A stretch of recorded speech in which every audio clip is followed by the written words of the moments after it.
Монгол улсын зүүн хязгаарт Дорнод аймгийн төв Чой болсон хотоос хойш 120 км-ийн зайд тал дунд орхигдсон нэгэн хот бий.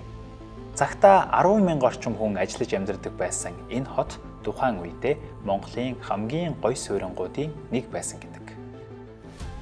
Эрдэс хэмээх энэ хотод нууцын зэрэглэлтэй үйл ажиллагаа явагддаг байсан нь хажууханд нь байх Мардай хэмээх уурхайгаас уран олборлох байсан юм. Төмөр замаар Оростой холбогдсон энэ хотод шаардлагатай дэд бүтцийг бараг л бүгдийг нь барьж байгуулсан байлаа. Гэхдээ өнөөдөр энэ хотод бараг юу ч үлдээгүй нурсан балгас болсон байна. Энэ хотын тухай цөөнгүй цуу яриа рэгсдүүлсэн мэдээлэл дарсан байдаг. Харин бид бодит байдалтай танилцахаар Эрдэс хотыг зорьсон юм.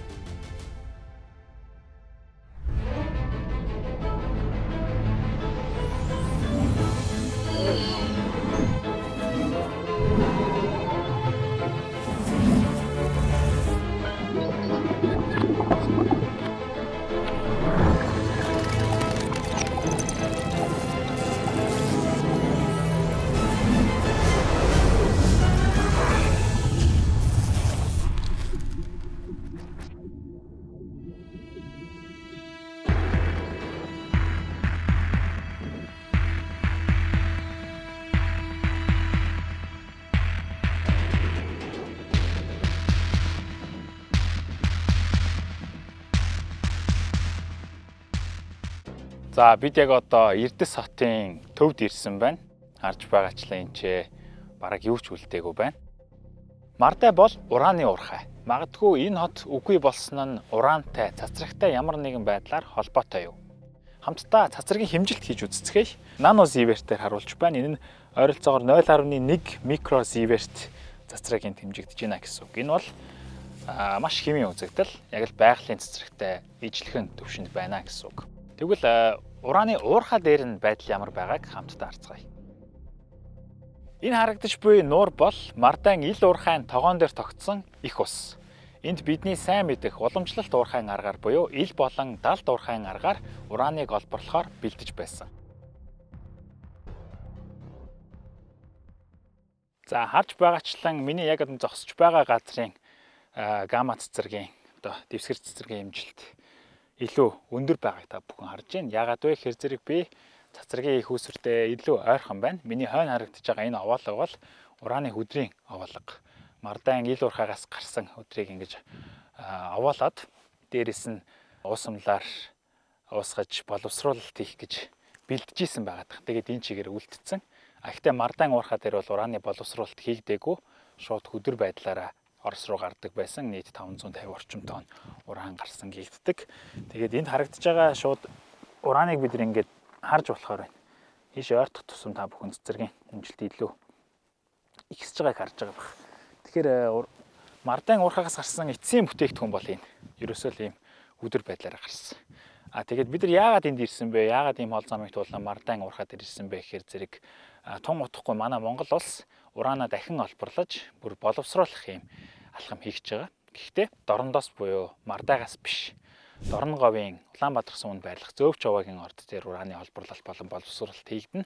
Тэгэхээр бид нар энэ хоёр ордын ялгааг тайлбарлахын тулд Мардай дээр ирсэн байдаг. Мардайн ордын хувьд галтуулын гаралтай юм тунмал, месозоин тунмал гэгдэх юм чулуулаг байдлаар ураны хөдөр нь олддог. Гэхдээ Зөөвч овоогийн хувьд байдал арай өөр.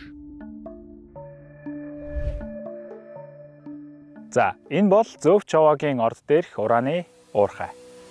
Тийм ээ. Энэ бол уурхай. Та бидний харж тасснаас арай өөр байгаа биз? Уг нь уурхай гэхээр л энэ тэнд юм ухаад л зөөгөөд л энүүгээр нэгэн болоод л төмөн бужигнсан, техник хөлхөлтсөн, тоос боссон нэг тийм дүр зурагтай сөөлж байсан байх. Гэхдээ энд ердөө л энэ цооног байна. Учир нь энд бидний мэдэх уламжлалт уурхайн аргаас арай өөр технологи ашиглагдаж байгаа. Жинхэнэ уурхай нь газар доор байгаа. Өнөөдөр хамтдаа газар доор уусган олборлох арга хэмээх маш сонирхолтой технологитой танилцах болно.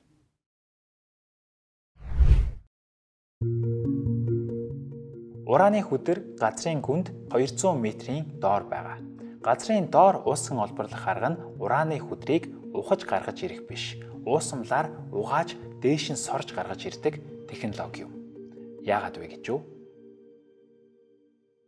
Зөөвч овоогийн уран нь элсний ширхэхгүй дунд ногдож байгаа. Гэхдээ бид нар энэ хэлсийг ухаж гаргаад тэндээсээ уран олборлоо гэвэл нэгдүгээрт байгальд чортой, хоёрдугаарт эдийн засгийн хувьд ч зардал ихтэй. Тиймээс бид нар ухалгүйгээр шууд газар доор нь ураныг уусгаад цооногоор сорвуулж авч олборлох ийм боломж бидэнд байна. Энэ бол хамгийн боломжит, хамгийн хялбар, хамгийн цэвэр, мөн байгаль орчинд ч хамгийн бага сөрөг нөлөөтэй хувилбар юм. Зөөвч овоо ордын геологийн бүтцэн өөрөө газрын доор уусхан олборлох аргад нэн тохиромжтой. Хүдрийн биет нь элс мэт ус нэвчих боломжтой тогтцтой, харин түүнийг хүрээлээд шавар мэт ус үл нэвчүүлэх зүйлээр байглаасаа тусгаарлагдсан байна. Гэхдээ бид нэг зүйлийг ойлгох хэрэгтэй. Одоогоор уран олборлоход ашиглагдаж байгаа дэлхий дээрх хамгийн түгээмэл арга бол газрын доор уусхан олборлох арга юм. Сүүлийн 40 жилийн турш энэ аргыг улс орнууд маш идэвхтэй ашиглаж, одоогоор нийт олборлогдож буй ураны 66%-ийг буюу 3/2-ыг нь ийм байдлаар гаргаж байгаа. Яагаад вэ гэхээр ураны ордын онцлог геологийн тогтцоос нь хамааралтай. Уран байгаль дээр сэрэг тархсан байдаг. Жишээ нь нэг нүрс ба нэг ураны хүдрийг харьцуулж үзье. Энэ нүрсний хүдэрт агуулгадах нүрс төрөгчийн хэмжээ харьцангуй их учраас бид нар үнийг шууд ашиглаж болно, шатааж болно. Өөрт хэрэгтэй энергийг гаргаад авчхаж болно. Харин ураныг бид нар шууд тэгж болохгүй. Нэгдүгээрт бид нар ураныг шатаахгүй. Хоёрдугаарт энэ ураны хүдэрт агуулгадах яг цэвэр ураных нь хэмжээ асар бага учраас заавал түүнийг хэрэггүй бодисуудаас нь салгаж боловсруулах хэрэгтэй. Харин тэр боловсруулах процесс яаж явагддаг вэ гэдгийг энэ нэвтрүүлгээр авч үзэх болно. Уг нь уран хаа сайгүй л байгаа. Гэхдээ олборлогдож болох буюу ашигын зардлаа давах ураны ордууд маш цөөхөн байдаг. Одоогийн байдлаар ердөө 17 улс л ураны ашигтай нөөцтэй гэж явдаг. Харин тэдний нэг нь бид. Монгол улсын ураны хүдэржилтийн байршлын тойм зургийг харвал Мартай болон Зөөвч овоогийн орд нь ялгаатай бүсэд харьяалагдаг гэдгийг бас анзаарч болно. Уран бол байгаль дээрээс олддог хамгийн хүнд элементүүдийн нэг юм. Тиймээс дэлхийн цөм рүүгээ ойрхон байдаг. Дэлхийн цөмөөс гарч ирэх магмын чулуулагт уран элбэг агуулгадаг. Галтуулын гаралтай гранит буюу боржин хэмээх чулуулаг нь олон жилийн турш усны нөлөөнд угаагдахад тэрхүү нэвчих урсгалын дагуу тодорхой хэмжээний уран нэг газар хоримтлагдах процесс бий болдог. Жишээ нь Зөөвч овоо ордын хувьд тэрхүү урсгал нь шаврын давхраг дунд хавчигдсан элсэн дотор эсэлдэн ангижрах процессын үр дүнд эрдэсчиж уран хоримтлагдах нөхцөл бий болжээ. Харж байгаачлан геологийн тогтцоос хамаарч ураны ордын үүсэл гарал, шинж чанар, агуулмж нь ялгаатай байдаг. Түүнээсээ хамаарч олборлох арга техник нь бас өөрчлөгддөг. Зөөвч овоо ордын хувьд хамгийн боломжит хувилбар нь газрын доор уусхан олборлох арга болоод байгаа юм. Энэ арга ямар үр дүнтэй ажиллаж байгааг Казахстан улсын жишээнээс харж болно. Казахстан улс дангаараа дэлхийн нийт уран олборлолтын 43%-ийг эзэлдэг ба 2023 онд л гэхэд 3.4 тэрбум долларын экспортын орлого хийсэн байна. Тэд 50 жилийн өмнөөс ураны салбартаа ач холбогдол өгч олон улстай хамтран ажиллаж эхэлсэн ба сүүлийн 20 жилийн дотор олборлолтоо 10 дахин нэмэгдүүлж чаджээ. Одоогоор Казахстан хамгийн том уран олборлагч болсон ба тэдний 13 ураны уурхай нь бүгдээрээ газрын доор уусхан олборлох арга дээр суурилсан байдаг. Тэгвэл манай Монгол улсын хувьд энэ зах зээлд өрсөлдөх боломж байгаа юу? Угтаа бидний нөөц потенциал чамлахааргүй их. Сүүлийн 20 гаруй жилийн турш хийгдсэн хайгуулын үр дүнд манай Монгол улсын ураны батлагдсан нөөц 192 мянган тонн гэж тогтоогдоод байгаа. Энэ нөөцийн тал орчим хувийг нь Монгол Францын геологчдын нээж илрүүлсэн Зөөвч овоогийн орд эзэлдэг. Нийт батлагдсан нөөцийн хагас орчим хувийг эзлэх Зөөвч овоогийн орд дээр ураныг олборлох мөн боловсруулах үйлдвэр баригдах төсөл одоогоор хилэлцээрийн шатанд явж байна. Миний хойно харагдаж байгаа энэхүү үйлдвэр бол туршилтын үйлдвэр. Энэ үйлдвэрт бид ураныг олборлож, боловсруулж, мөн шар нүндхийг үйлдвэрлэж чадсан. Хэрвээ жинхэнэ том үйлдвэр ашиглалтанд орох юм бол 2028 оноос эхлэн бид жилдээ 2500 орчим тонн урааныг үйлдвэрлэх боломжтой болох юм. 33 жилийн турш. Тэгвэл хамтдаа урааныг хэрхэн олборлдог, мөн боловсруулдаг вэ гэдэгтээ илүү нарийн дэлгэрэнгүй танилцгаая. Хамтдаа туршилтын үйлдвэр рүү орцгоё.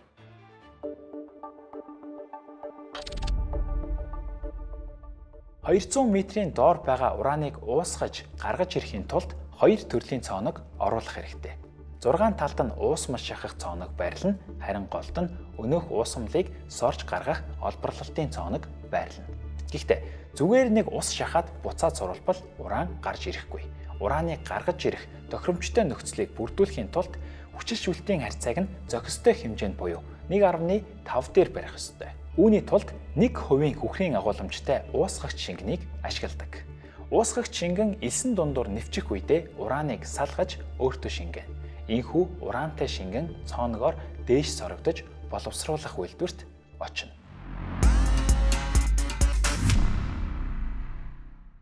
За, яг одоо бид туршилтын үйлдвэр дотор орж ирээд байна. Уран боловсруулах процессыг та бүхэнд бид бодиттой жишээн дээр илүү дэлгэрэнгүй тайлбарлая. Цооногийн доор 200 метрийн гүнд ийм элсний ус дуй байгаа.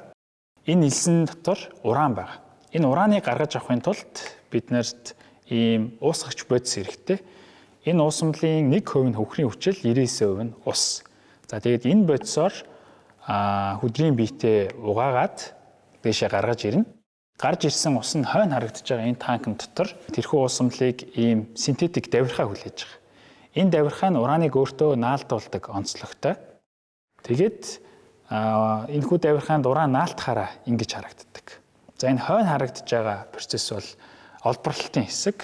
Эндээс олборлолтын хэсэг хүртэл үштийг та бүхэн тайлбарлалаа. Үргэлжлүүлээд боловсруулалтын хэсэг рүү явцгаая. За одоо энд бид нэр ураантай давирхаанаас ураанаа салгах хэрэгтэй. Үүний тулд бид нар давсны уусмлаар угаадаг. Давсны уусмлаар угааж ийм ураантай ийм шимт уусмал бий болох хэрэгтэй. Энэ хойдлын танкнд ийм процесс явагдаж байгаа. Нэгэнт угаагдсан уран маань ийм шимт уусмал гэдэг бодис болдог. Харж байгаачлан маш шингэн төлөвтэй байгаа. Үүнээс цааших ийм олборлолтын үншидүүдэд энийг хэрхэн өтгөрүүлж одоо бүр эцсийн шатанда ийм шар нундаг болох вэ гэдэг процесс явагдана. За, хойно байгаа шимт уусмлын дараагийн шат бол үүнийг аммиакийн гидроксидоор үйлчилж тунцжуулах, илүү өтгөрүүлж ийм хатуу одоо төлөвтэй болгох ийм процесс яг хойно явагдана. За, эдгээр танкуудад урааныг тунцжуулах процесс явагдсан. Одоо дараагийн шатанд нь урааныг бүр тунгаах ийм процесс явагдана. Бүр илүү ийм зутан хэлбэртэй болгоно гэсэн үг. Үүний тулд энэ танкн дотор урааныг тунгаан бүр тунсан хэсгийг нь доогуур нь соруулаад тэр цаатлын танк руу оруулна. Дээрээс нь шингийн хэсгийг нь болохоор зэрэг эдгээр танкууд руу сороод оруулчихна. Тэгээд дараа нь бүр ийм зутан хэлбэрт орсон ураанаа энэ хоолойнуудаар соруулж оруулж ирээд энэчээ бүр илүү өндөр даралтаар шахаж, хатаах, чийг нь хатаах ийм процесс явагдана. Энэ нь яг л ааруул хийж байгаатай адилхан чийг нь гаргаад өндөр даралтаар шахаад ийм шар нунтаг хэлбэртэй болгох нэ. Тэгээд шар нунтаг болсон шар нунтаг маань болохоор зэрэг энүүгээр шууд доошоо унаад савлах хэсэг рүү орох. За ингээд саяны бүх олборлолт болон боловсруулалтын үйлчлүүдийн дараачаар хамгийн эцсийн бүтээгдэхүүн болох шар нунтаг маань энэ бэлэн болсон харагдаж байна. Гэхдээ энэ бол бас яг эцсийн бүтээгдэхүүн биш. Энд байгаа яг ураны агуулмж нь бол 40% орчим байгаа. Тэгэхээр бид нар энэний чигийг илүү багасгаж ураны агуулмжийг нь илүү нэмэгдүүлэхийн тулд хэрвээ бид нар арилжааны зориулалтаар ураныг хэрв цөмийн түвш үйлдвэрлэдэг орнууд руу ч юм уу зарьяа гэвэл бид нар хар нунтаг болтол нь боловсруулах хэрэгтэй. Одоогоор туршилтын үйлдвэр дээр хар нунтаг болох процесс бол хараахан хийгдэхгүй байгаа. Ирээдүйд баригдах яг жинхэнэ үйлдвэр дээр нь бол энэ боловсруулалт хийгдэнэ гэж төлөвлөгдөж байгаа. Гэхдээ энэ бол цөмийн түвш биш гэдгийг санах хэрэгтэй. Энэ бол цөмийн түвшинд шаардагдах түүх ийд төдий. Энийг баяжуулаад бүр цөмийн түвш болгох процесс нь бүр илүү нарийн технологиор явагддаг. Тэрийг бид нар тусдаа бүр дэлгэрэнгүй тайлбарлах болно.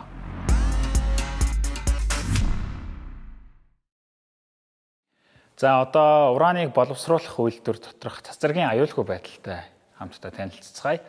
Ер нь бол үйлдвэрийн ажилчид болон зочид уран боловсруулах үйлдвэрийн хяналтын бүс рүү орохдоо ийм хамгаалтын хувцас хэрэглэл өмсдөг. Гэхдээ энэ хувцас хэрэглэлийг та бүхэн харж байгаа тийм ч айхтар тийм сүртэй хамгаалалт биш. Яагаад вэ гэхээр зэрэг урааныг боловсруулах үйлдвэр дотор хүмүүс, ажилчид ураантай төдийлөн харьцдаггүй. Ихэнх үйл ажиллагаа ер нь бол танк болон хоолойнуудаар явсаар байгаад хамгийн сүүлд цацраг идэвхтэй материал ил гарч ирдэг хэсэг бол энэ савлах процессын үед л явагддаг. Яг одоо би хамгийн үйлдвэрийн цацрагт өртөх магадлал өндөр хэсэгт ярьж зогсож байна. Тэгээд энэ хэсэгт цацрагийн хэмжилт ямар байгаа гэдгүүлээ хамтдаа харж үзцгээе. Миний гарт байгаа энэ дозиметр бол гамма цацрыг хэмждэг. Хэдүүлээ энийг хамтдаа хэмжиж үзцгээе. Ер нь бол цацрагийн тухай бид өмнө нь ярьсан да. Зайнаас уруу хамааралтай багасдаг гэж. Одоо та бүхэн холдох цусам тоон хэрхэн багасч байгааг харж болно. Энэхүү цацрагийн хэмжээ бол ионжуулахад хангалттай тийм өндөр хэмжээний цацраг биш. Яагаад гэвэл энэ бол байгалийн уран. Байгалийн ураанаас төдийлөн цацраг бол ялгардаггүй. За одоо гараад үзье. За хамтдаа нэгэн сонирхолтой туршилт хийж үзцгээе. Яг миний хойно тагн нээлттэй боловсруулсан шар нунтаг буюу ураны эсэл байгаа. Би яг үйлдвэрийн яг үүдэн дээр байна. Энд цацрагийн хэмжээ, орчны цацрагийн хэмжээ ямар байгааг хамтдаа харцгаая. Харин манай Монгол улсын хүн амын талан амьдардаг Улаанбаатар хотод орчны цацрагийн хэмжээ ямар байгааг харцгаая. Улаанбаатар хотын дэвсгэр цацрагийн тон 0.13 микросиверт байгааг та харж байна. Энэ нь Улаанбаатар сумын суурь цацрагаас бараг л ялагдахааргүй ижлэхэн байна гэсэн үг. Ямар цацрагийн тун, ямар учиртайг бид өмнөх дугаар дээр тайлбарласан шүү дээ. Тэгэхээр бидний айх ёстой зүйл бол цацраг биш юм. Харин бидний айх ёстой жинхэнэ зүйл миний хойно харагдаж буй энэ утаа. Яагаад вэ гэдгийг та энэхүү график дээрээс харж болно. Эрчим хүчний үйлдвэрлэлээс шалтгаалсан нас баралтыг тераватт цаг тутамд нь хувааж үзвэл хамгийн аюултай их үүсвэр бол нүүрс гэдгийг харж болохоор байна. Бид нар нүүрснээс татгалзах цаг болсон. Зөвхөн бид нар ч биш, дэлхийн нийтээрээ эрчим хүчний шилжилт хийж байна. Харин бид хараахан мэдэхгүй зүйлээсээ айж суухын оронд түүнийг танин мэдэж, харах өнцгөө тэлж, том зургаар нь анализ хийж, дараагийн алхмаа тооцоолох хэрэгтэй. Бид нар яг одоо маш том, маш чухал алхмын өмнө ирээд байна. Цөмийн эрчим хүчний салбарт түүхий эд нийлүүлэх стратегийн тоглогч болох боломж бидэнд байна. Бид үүнийг хийж чадна.